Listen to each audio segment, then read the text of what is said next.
Hello everyone and welcome to the new class. After the previous class we had discussed about one of the category that comes under kingdom Plantae, that was actually of algae.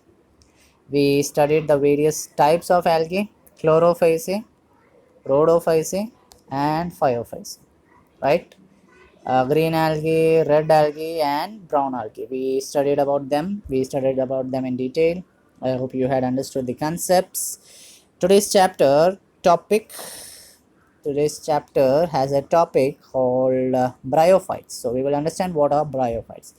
The main important thing that you must get to know about bryophytes are that they are actually known as the amphibians of the plant kingdom. They are actually known as the amphibians of the plant kingdom. So, why are they known by this name, or what is the reason that they are known by this name? Because we know that amphibians are those organisms that live in both on land as well as water. They also do so. They live in land, they live on the land area.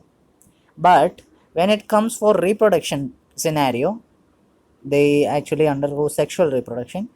When it comes in this reproduction scenario, they come in contact with the water, and in water they reproduce. So that's why they are known by the name amphibians of the plant kingdom.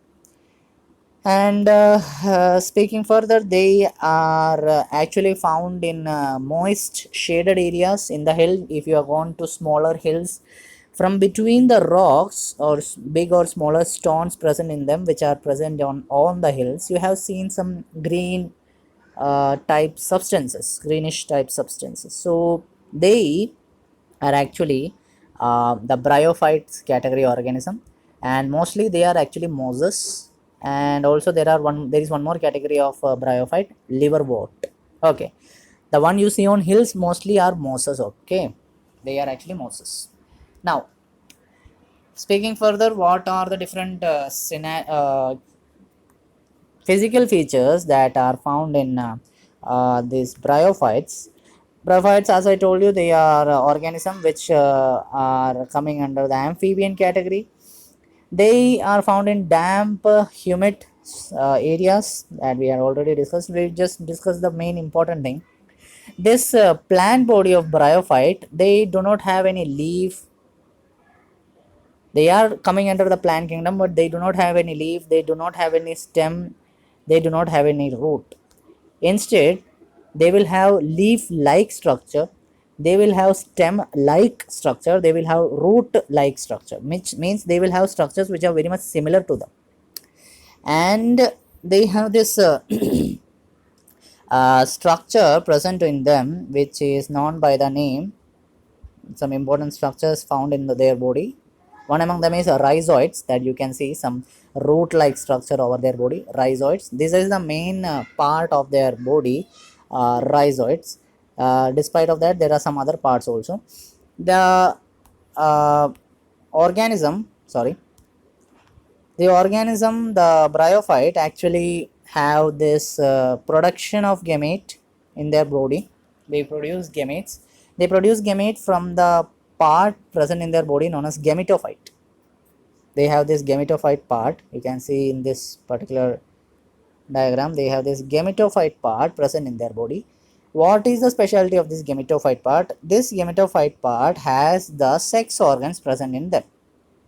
Means if it is a male sex organ, it will have that part present in it. If it is a female sex organ, that particular part is present in it. The male organ which is used for reproduction is known by the name antheridium.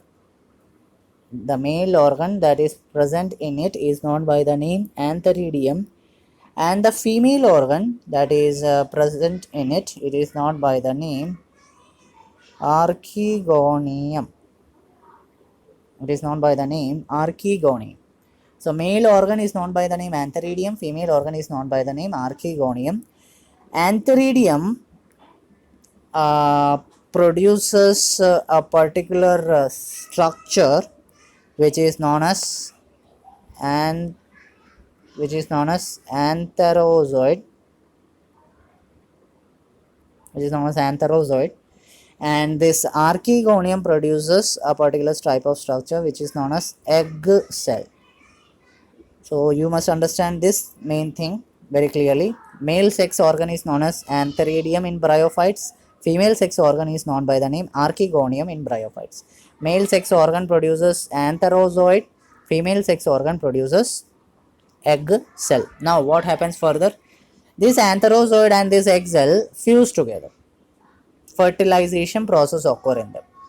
This antherozoid and this archegonium fuse together. We had studied in our in the lower classes that male gamete, in your 10th standard you had studied male gamete and female gamete. When they combine together, what will be they forming? They will form a small cellular structure. Male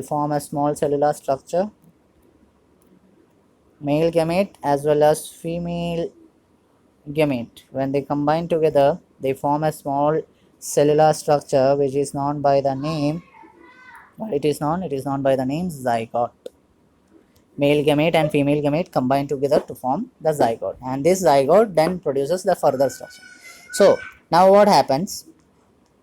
The antherozoid, which is the male part, and the archegonium,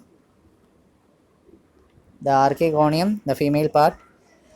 This antherozoid puts its egg cell or the egg into the water. When what happens? The antheridium comes in contact with this egg cell, and when they both come in contact with each other, they form a cellular structure known as zygote. Then this zygote divides its cellular body. There will be a cellular division on its body, and through that cellular division it will form the zygote, will form what is known as the sporophyte. And this sporophyte divides its cell more further, and more further when it divides, it forms the spores, and through these spores, again the previous one what we had discussed, the gametophytes, it is formed from these spores. Whether it may be a male gametophyte or female gametophyte, it is formed from these spores. This is the basic thing that happens with the bryophyte category.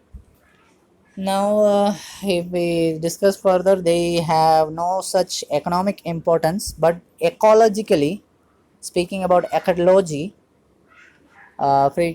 speaking about our ecosystem, they have this specific importance because they are those substances that actually reduce the impact of rain and soil erosion.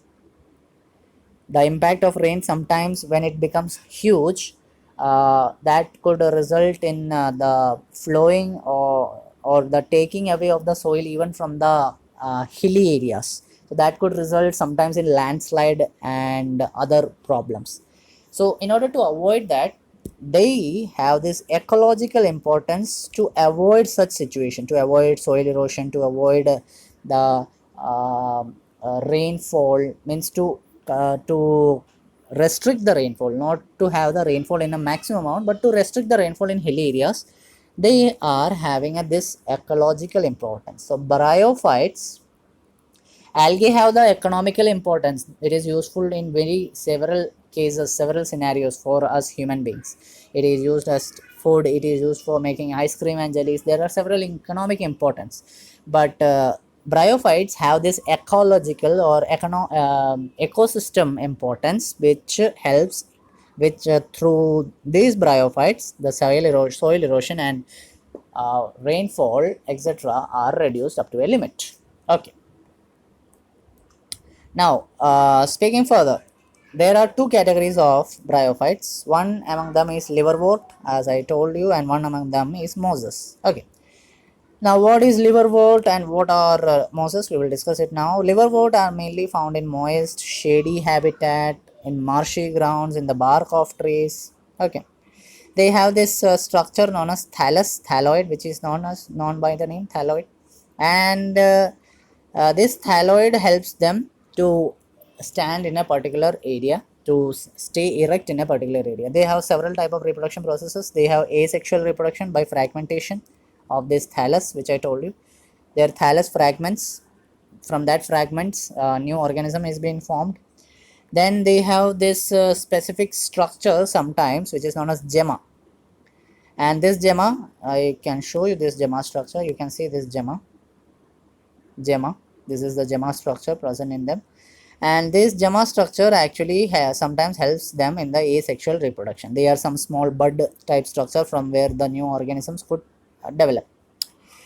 Now, speaking about their sexual reproduction, as I told you, their male and female organs come in contact either in the same thallus or in different thallus, and they develop into what we know call as sporophyte. This sporophyte has some specific differentiated structure like foot, seta, and capsule. The sporophyte has this foot, seta, as well as the capsule, and this capsule has this spores present in them. The spores that we told, which forms from zygote, zygote develops into sporophyte, sporophyte develops into what we call as spores. That spores are present actually in this capsule. Okay, you can see the particular structures here which we told. Now here you have this particular structure. Here you have that capsule, the zeta structure, which are mainly present here. There some of the structures are very much absent. So capsule and zeta structure, food structure is this rhizoid food structure. Okay, now that's about the liverworts. There are few examples. I've given you the notes as PDF. Find at least 3 examples of liverworts. Okay, 3 examples. Now, mosses, as I told you, they are the one that are found in mainly at the hilly areas. These mosses, when they come under the gametophyte stage, they will have 2 stages present. In this gametophyte stage, there will be 2 stages. One will be the protonema stage. One will be the protonema stage. Another one is the leafy stage. One will be the protonema stage. Another one will be the leafy stage. You getting? One is the protonema stage of the gametophyte. Second one is the leafy stage.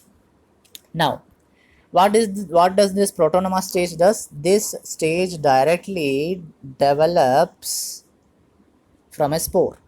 This stage occurs directly from a spore. And what about the leafy stage? Leafy stage directly develops from secondary protonema.